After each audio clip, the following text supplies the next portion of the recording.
ठीक, तो वो चीज़ नहीं है, टाइम मैनेजमेंट बनाना है। हर एक क्वेश्चन को डिवाइड कर दो जितना भी टोटल टाइम मिल रहा है।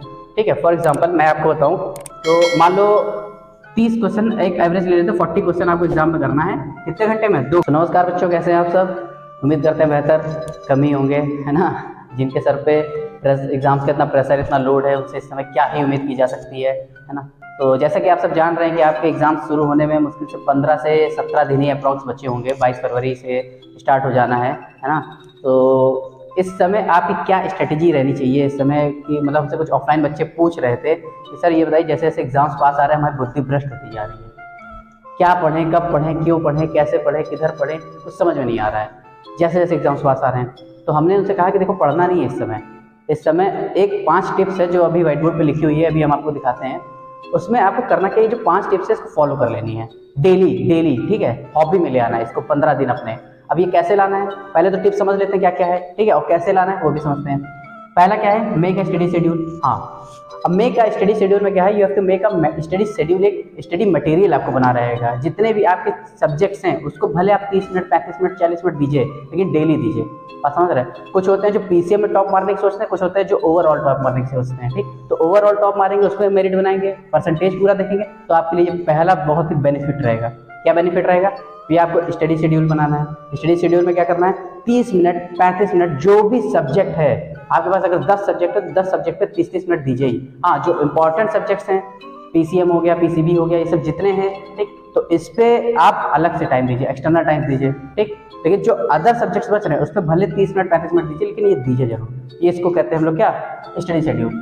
सेकंड है, complete the important chapter first. हाँ, इंपॉर्टेंट है, क्या है? अब इंपॉर्टेंट चैप्टर्स का तो कैसे पता चलेगा कि सर इंपॉर्टेंट क्या है? ये आपका मैं नहीं बताऊंगा, ये आपको बताएगा पीवाईक्यू। कौन बताएगा? पीवाईक्यू। अब पीवाईक्यू में क्या है, previous year questions. Previous year questions आपको बताएंगे कि सर कौन से चैप्टर्स इंपॉर्टेंट है, कौन से छोड़ देने लायक हैं। फॉर एग्जांपल अगर मैं सीबीएसई की बात करूं तो सीबीएसई में आप लोग देखे होंगे जो करंट इलेक्ट्रिसिटी चैप्टर है फिजिक्स में, उसमें 1 मार्क्स से लेकर के 5 मार्क्स तक सारे क्वेश्चन उसमें कवर हो जाते हैं। ऑब्जेक्टिव से लेकर के मैंडेटरी और जो भी बड़े बड़े क्वेश्चन होते हैं 4 मार्क्स, 5 मार्क्स वाले, वो सब उसी में कवर हो जाते हैं पीवाईक्यू में। तो करंट इलेक्ट्रिसिटी ऑब्वियसली बहुत इंपॉर्टेंट चैप्टर हो गया ना। मैथ्स में अगर आप बात करें तो एल्जेब्रिक पोर्शन जितना सब इंपॉर्टेंट है। ठीक है, मेंसुरेशन, ट्रिग्नोमेट्री सब इंपॉर्टेंट चैप्टर्स है, तो इनको पहले कवर करना है, इनको सबसे पहले। ठीक है, दूसरा क्या है, दूसरा हो गया। हाँ, तीसरा questioning and answering. Questioning and answering सबसे इंपॉर्टेंट, बहुत ही मतलब ये नहीं कि पागलों वाला व्यवहार होता है। ये पागल मतलब जो नहीं होता है, जिसको पागल जब तक बोल ना दे, घोषित ना कर दे, तब तक वाला। क्या होता है क्वेश्चनिंग में, आपको चलते चलते आपके घर में दादा, अम्मी, बाबू, चाची, अम्मी, कोई भी होगा, मम्मी, पापा, दादी, कोई भी, उनसे आपको क्वेश्चनिंग करनी है जो आप पढ़े हो। फॉर एग्जाम्पल मम्मी से पूछे, mummy what is Ohm's law. अब वो बात अलग है, एक चप्पल उछल के आएगी, वो बात अलग है, ठीक है, लेकिन ओम्स लॉ क्या है वो तुम मम्मी से पूछ लो, मम्मी कहेगी नहीं पता।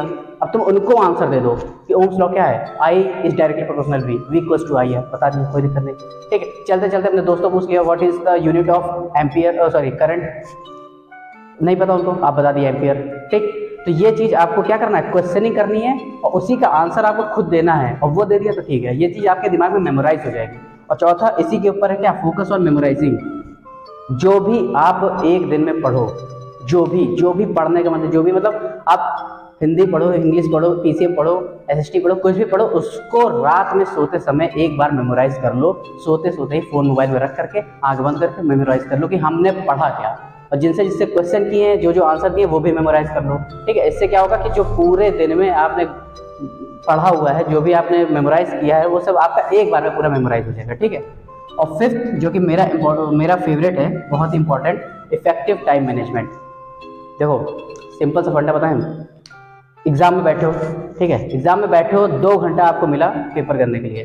अब 2 घंटे में 30 मिनट एक क्वेश्चन में लेके बैठे हो, और 30 मिनट में वो क्वेश्चन लगे, आप देख करके अरे वाह मजेदार आ गई। ठीक, तो वो चीज़ नहीं है, टाइम मैनेजमेंट बनाना है। हर एक क्वेश्चन को डिवाइड कर दो जितना भी टोटल टाइम मिल रहा है। ठीक है, फॉर एग्जाम्पल मैं आपको बताऊँ तो मान लो 30 क्वेश्चन एक एवरेज ले लेते हैं, 40 क्वेश्चन आपको एग्जाम में करना है कितने घंटे में, 2 घंटे में।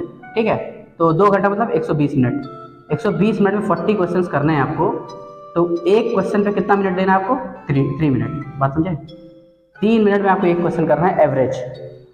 अब ये आपका हो गया 3 मिनट में करना ही करना है। आप जिसमें से इसमें मैंने 40 क्वेश्चन में एमसीक्यूज भी जोड़े हैं, एमसीक्यूज को आपने 3 सेकंड में कर दिया।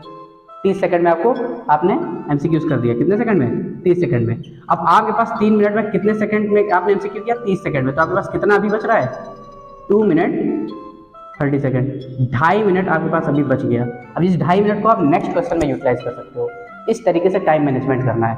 बात समझ रहे हो? ये नहीं कि अभी 2.5 मिनट बैठा है लोग पकौड़ी खा लेते हैं, बात अलग है। ठीक, तो इन सब पे चीज़ फोकस करो। और बाकी कैसे एग्जाम्स की कॉपी लिखनी है, कैसे क्या करना है, वो हम लोग नेक्स्ट वीडियो में समझेंगे कि एग्जाम में कैसे लिख के आए, कि कॉपी कैसे भरे। जैसे हमसे एक बच्चा पूछ रहा था, नाम नहीं मेंशन करना चाहेंगे, कह रहा मैं सर प्री बोर्ड के एग्जाम में बैठा और बच्चे भनावन दूसरी कॉपी लेने लगे, B copy, C copy, D copy लेने लगे, हमारी ये कॉपी नहीं भर रही है, तो हमें प्रेशर आ गया, हमें एग्जाम छोड़ दिए।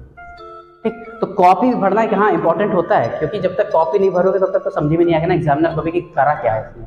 ठीक, जहाँ पे 4-4 कॉपी 5-5 कॉपी भर रहे हैं मैथ्स में, वहाँ पे आपकी एक कॉपी नहीं भर रही, तो थोड़ा तो फर्क लगेगा ही। तो कॉपी कैसे भरनी है वो हम लोग नेक्स्ट वीडियो में समझेंगे। अभी इन 5 टिप्स पे फोकस करिए। ठीक है, मिलते हैं नेक्स्ट वीडियो में।